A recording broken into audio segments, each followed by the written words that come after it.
داخلين على حلقة ضرب نار.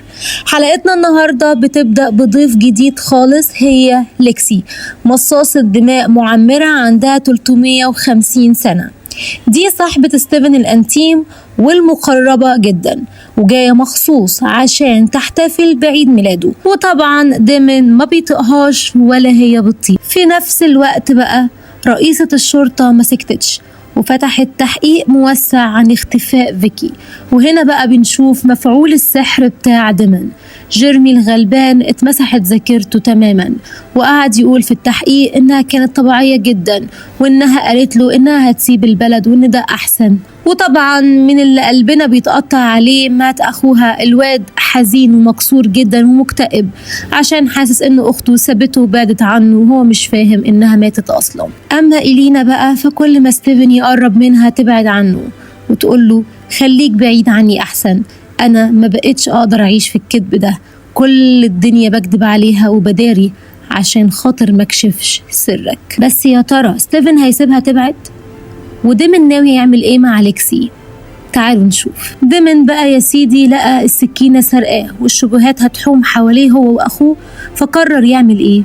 راح لشرطة البلد برجله عشان يبان انه بريء، وراح لرئيسة المباحث وقدم لها بوكس معتبر مليان من عشب الفيرفين، وقال لها بنظرة بريئة اني معاكم وفي ظهركم وهساعدكم بكل اللي اقدر عليه عشان نمسك مصاص الدماء ده ونخلص منه وننقذ البلد دي.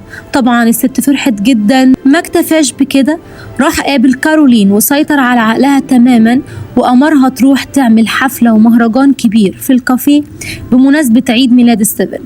وبعدها طلع جري على ليكسي وستيفن وقال لهم ان كارولين عامله لكم حفله في الكافيه، فتعالوا نروق ونحتفل بعيد ميلادك يا ستيفن، مش هيجرى حاجه لو عشت لك ساعتين يعني رايقين وسط الناس. إلينا بقى ما كانتش قادره تبعد عن ستيفن، الشوق سحبها وراحت له البيت عشان تتكلم معاه، بس يا عيني اول ما فتحت الباب لقت ليكسي هناك. إلينا تنحت وعينيها لفت وقالت في سرها يا نهار اسود، في ايه ومين دي؟ ليكسي بذكاء هدت اللعبة وقالت لها مفيش حاجة، أنا ليكسي صديقة ستيفن. إلينا سألتها بغيرة بجد طب هو فين؟ قالت لها بياخد شاور. أول ما ستيفن طلع ليكسي مسكته غسيل ونشر وقالت له انت اخترت إلينا عشان شبه كاثرين؟ يا نهارك اسود، هي لسه مسيطرة عليك ده كله؟ انت مجنون، انت كنت متدمر بسببها. ستيفن رد بدافع وحب، وفي الأول اتفاجئت بالشبه ده، بس إلينا فعلا مختلفة يا ليكسي، أطيب وأحن وأحلى بنت في الدنيا. ليكسي بصت له وقالت له لا ده انت مغرم وشكلها قفلت معاك بجد.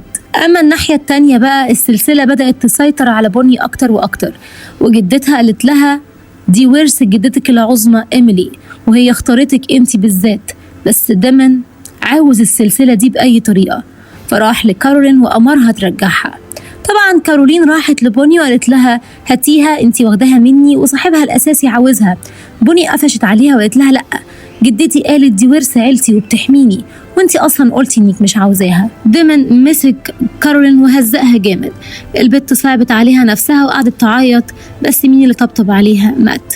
خدها وروحها وقال لها كلمتين اللي بيوجعوا القلب، ملناش غير بعض يا كارولين، مفيش حد في البلد دي بيحبنا وعايز يبقى معانا. الحفلة بدأت بقى يا سيدي من هنا، وديمن شغال من هنا، راح مص دم واحد وموته في ثواني، ورعب حبيبته اللي كانت واقفة معاه وهددها عشان تنفذ اللي في دماغه. كانت ليكسي فرحانة وبترقص مع ستيفن، وقعدت مع إلينا وقالت لها الكلمتين اللي يوزنوا ذهب، ستيفن بيحبك قوي يا إلينا، اوعي تخسريه، انت غيرتيه ورجعتيه للدنيا تاني وطهرتي قلبه. وفجأة النور قطع، لا ده رئيسة الشرطة دخلت ومعاها البنت المرعوبة اللي حبيبها اتقتل، وأول ما شافت ليكسي شاورت عليها وقالت هي دي.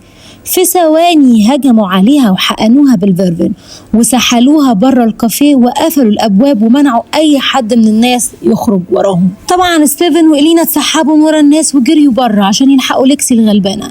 ليكسي بدأت تتحول وخلاص هتضرب رئيسة الشرطة، وفجأة يظهر ديمن وبكل غدر وخسة يغرز الوتد في قلبها ويموتها في ثواني قدام عين أخوه ستيفن. ستيفن وقف متثبت ومصدوم وعينه لفت وفهم اللعبة إن دي كانت خطة ديمن من الأول عشان يلبس ليكسي التهمة ويبان قدام أهل البلد إن هو البطل اللي بيحميهم، وفي نفس الوقت يخلص من ليكسي.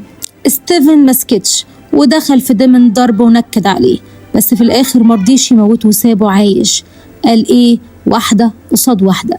زي ما ديمن أنقذه من الموت قبل كده في الحلقة اللي فاتت، ستيفن سابه المرة دي عشان يبقوا خالصين ومحدش ليه جمايل على التاني. وإلينا يا عيني جريت وراه بتقوله بدموع أنا معاك ومش هسيبك، بس ستيفن بكسرة نفس لأول مرة قال لها انت كان عندك حق، أنا مينفعش أكون قريب منك بعد كده. تفتكروا بقى يا حكواتية، هل دي نهاية قصة حب إلينا وستيفن بجد؟ ولا البعد ده هيخليهم يشتاقوا لبعض أكتر؟ ما تنسوش اللايك والاشتراك في قصص نونو عشان الحلقة 9 هتبقى دمار.